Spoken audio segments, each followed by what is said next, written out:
The next tab that we are going to take a look at is the Campaigns tab. Here you can see a running or an inactive campaign list by product. You can filter by product by looking at the options over here on the far left-hand side or up here at the top of the screen.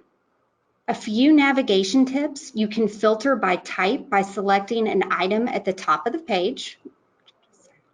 You can search for a specific campaign in the search box by typing in a keyword. So for example, if you wanted to search for a PID form, you can select PID there and search by specific content name or type. You also have a drop-down feature where you can select and filter by type of dynamic content. You also have the option of selecting by status. So if you want to see what is currently running, what is paused, what is scheduled, what is ended, or what is in draft by our capture team. It also allows you to see an overall items count over here to the right that shows you how many items are currently active and running.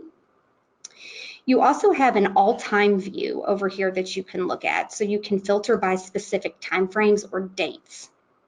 One other item I wanted to point out is you do have view toggles here up at the top right that allow you to change the view of the screen. So the view that we're on right now is a tile format, so it allows you to see a visualization of each piece of content is running, but you also have a list view, which is this little hamburger icon over here at the top right that you can select if you would like to look at a different view.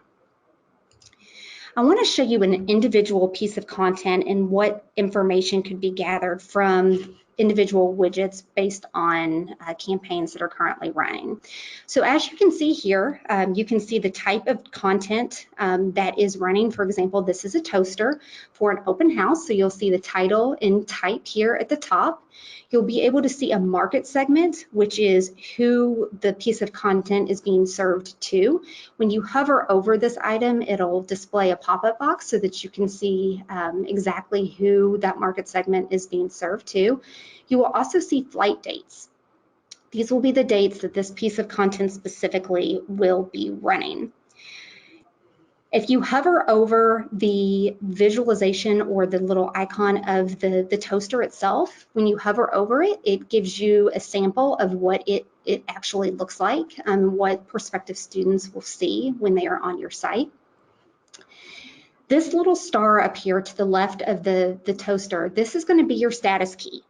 So each campaign is going to have this status icon to the top left of the box to display how the campaign is currently performing.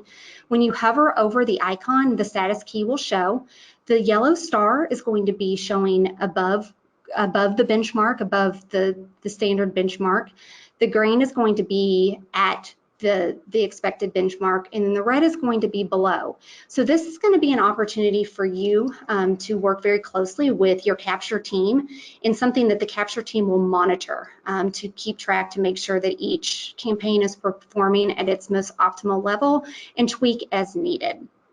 One thing I do want to show is the analytics of the campaign that you can see on each widget individually. So as you can see, there's a graph here that is going to be a great display of impressions and clicks.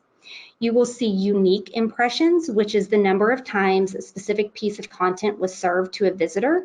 Only one unique impression is counted, even if a visitor has been served the content more than once. This is an important item to note. Clicks is the total number of clicks per individual. An example would be every time someone clicks on the Learn More link at the bottom of the toaster. The click-through rate, or CTR, is a percentage of clicks divided by the unique impressions. And then identified clicks over here is going to be the number of identified visitors who have clicked a specific piece of content.